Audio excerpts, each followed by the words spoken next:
Welcome to the KuppingerCole Analyst Chat. I'm your host. My name is Matthias Reinwarth. I'm an analyst and advisor at KuppingerCole Analysts. My guest today is again, and I'm happy to have her again, Annie Bailey. She's an analyst covering emerging technologies such as blockchain and artificial intelligence here at KuppingerCole. And we will talk again a bit about AI governance. Hi, Annie. Hello. Thanks for having me back. Great to have you.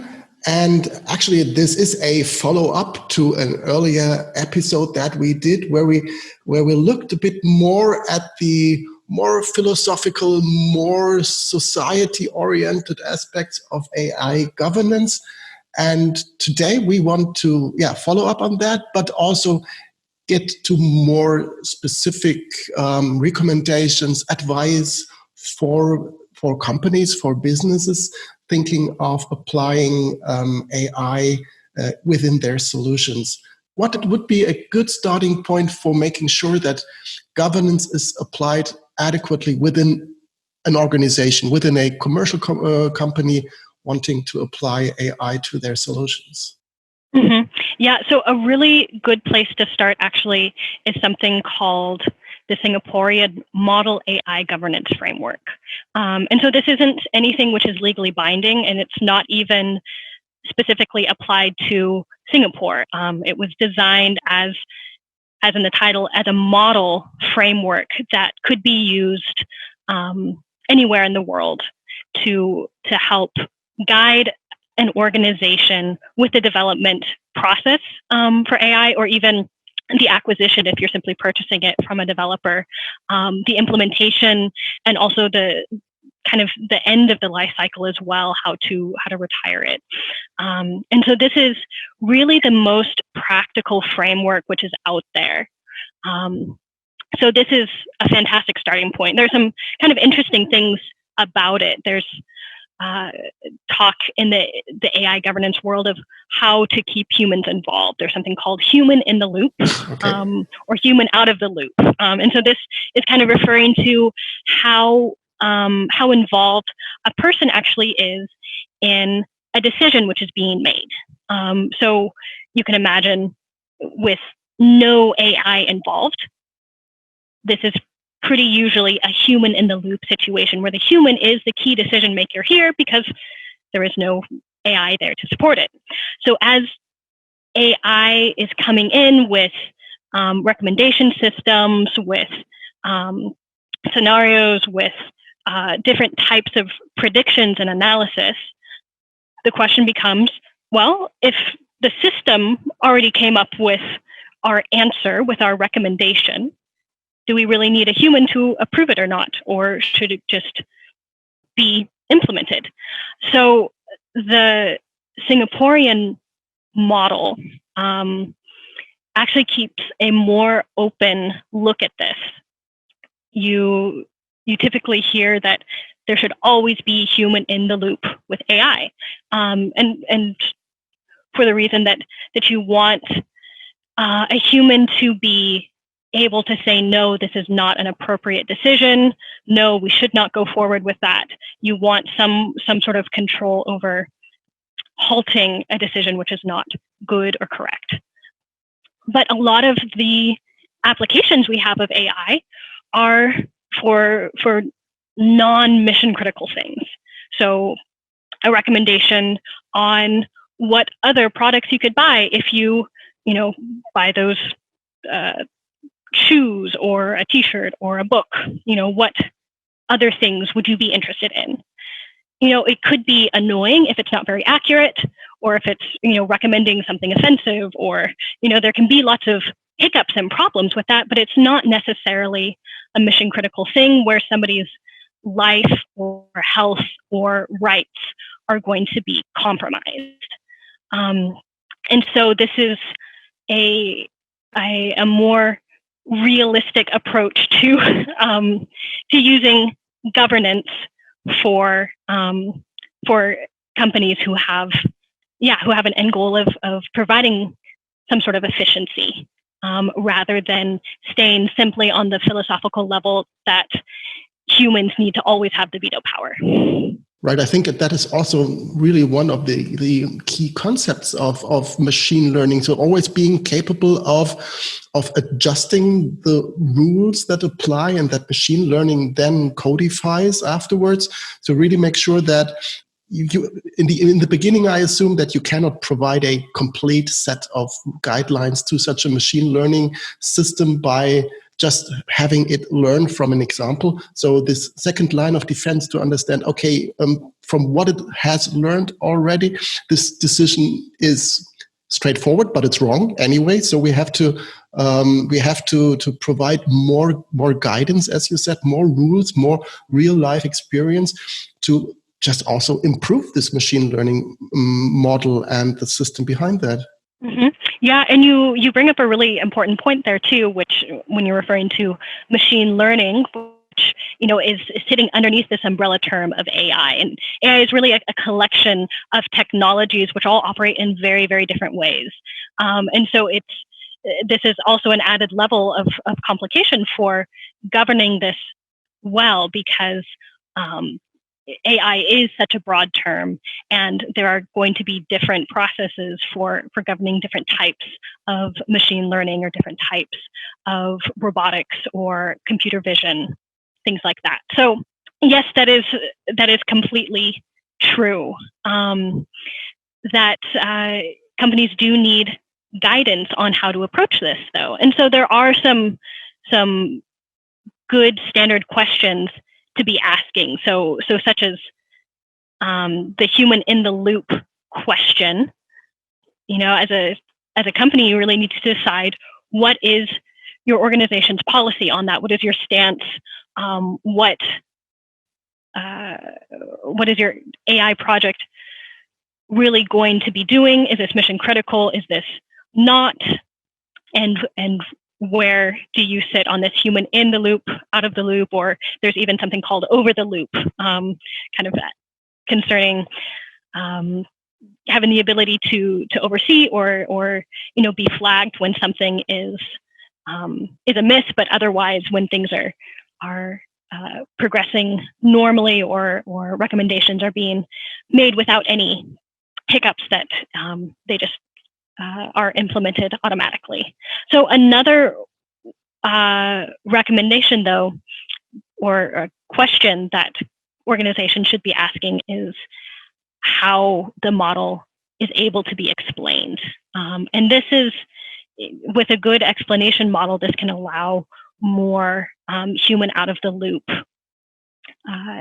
situations, because you have a foundation which can be audited and tracked, explained to individual customers if there is an issue. So this is, with a good foundation of explanation, then you can have different degrees of human in or out of the loop. Okay. So this explainability, I assume that there is an issue when it comes to when AI really does its job really well, so that when it runs on a high volume of interactions, so when there are many interactions at the same time, providing explainability for an individual use case might be difficult to impossible at that point in time, when it really, it fulfills its promise. It's really running at a high volume, and the model is constantly evolving as well. Isn't that a challenge for the organization as well? So that it's just no longer from the mere volume possible to do it? Mm-hmm. Yeah, absolutely. So this is the question of explainability is one which is being answered, but it's not perfect yet. And so this is really one thing which is holding back the maturity of a lot of AI solutions, is that a local explanation, so an explanation which applies to one single decision or one single customer interaction, one single data point, can be explained. So this local explanation really is challenging for a lot of the quote unquote black box algorithms. So a machine learning algorithm which is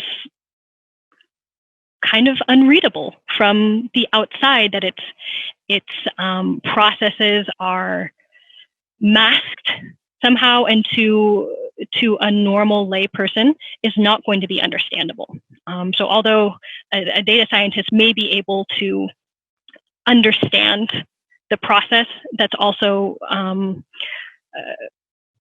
very specific information that an end user will not have, not be able to work with, will not be able to understand. And so there are options, there are algorithms which can be attached on retrospectively to your model. So if you have a recommendation model which is being used, you can add, depending on what it is, if it's a classification model, if it's you can add things on, or you can add an algorithm on afterwards, which helps to identify what attributes most impacted the decision. So if you're classifying images, for example, you can have algorithms which go on afterwards and assess, okay, was this a tree or was this an apple? And it will highlight areas of a picture which most contributed to the decision of either tree or apple. And so this can be a more human readable way of explaining why that decision was what it was for that particular picture. But that is an important point that you mentioned, because when you say you can go back to the actual source that's behind the decision made afterwards, then we also should apply governance to the initial training data. So the data that is prepared for actually making the machine learning system learn. So I think that is also an important area of governance then. Mm-hmm, absolutely, because a model is only as good as its training data, and also as much, and it's only as good as its validation data. And so there are a few phases to training a model. So you first start out with training, which is this first round of feeding, for example, an image classification system. This is the first round of feeding it images of trees and apples, and it learns over and over again, okay, this is a tree, this is an apple. And then you have to validate that. So you send in another set of data which it hasn't seen before, and you're checking to see, okay, how well does it actually perform? That can it accurately recognize this or that? And then you have it actually in use, doing the job which it was created to do, coming from live data or data from your organization's own sources. So this data all had to come from somewhere. And it's really important that it's a representative set for your end goal. And so if you're only identifying apple trees and red delicious apples, then it's important that you have enough examples of those trees and apple types in your data. But if you're wanting to identify all sorts of trees and all sorts of apples, then that needs to be accurately and proportionately displayed in your training set, in your validation set, and also to keep checking on your live data, on the data that it is processing in operation, that that's actually your goal, that you're still continuing to need to look at all sorts of trees. So you would recommend that it's not only an IT problem, but that you really need to involve all types of experts from different angles to solve the solution. So to understand the semantics behind, for example, training data, as you've mentioned, it's easy with apples and trees, but it's much more difficult when it comes to real life recommendation systems. So that to judge upon the quality, to adjust it, and to make sure that it actually is fit for training the model is really a problem that is far outside of the IT perspective. So it's really a cross department team that is required to apply governance as well. Yeah, it's really a conversation, and always keeping in mind the end goal. What is this model going to be used for? And so this is something ongoing. It's really rare to find somebody who is both a data scientist and able to prepare and train an algorithm, and the same person who will be overseeing it in operations, who is actually going to be working with the results that it prepares and looking for specific results. So this really has to be a conversation between these two sides, these multiple sides, to make sure that, okay, the data is coming from a place that there's appropriate permissions to use that data for training, that it's in the correct proportions, but it's also achieving the correct goal. And of course, that goal, it still meets that goal 3 years in the future or 5 years in the future, because goals change and input data changes. And so a model needs to be robust enough to reflect those changes over time. So it's an ongoing conversation. Right, understood. So that, again, a bit as a kind of summary, it puts a high level of responsibility onto each organization that is using a technology in general, and AI especially. It really needs to be well justified for which purpose you use this technology, which data you build it with, and where you apply it afterwards. If our audience is interested in learning more about that, I assume that there is also research available at KuppingerCole, and that they can get in touch with you as well to discuss individual issues. Yeah, absolutely. So there's research definitely on explainability and options which are out there, piecing and parsing out this governance question more, taking a look at the different frameworks which are out there, and how to approach this for your different needs. So your needs as a company, acquiring AI capabilities are going to be different than if you're developing them in-house. So these are resources which are available. Okay, great. Thank you very much. And I'm really looking forward to continuing this discussion with you in an upcoming episode of this podcast. For now, the time is over. Thank you very much, Annie, again for joining me. And thank you to the audience for listening. So thanks again. Bye-bye. Thank you. Bye.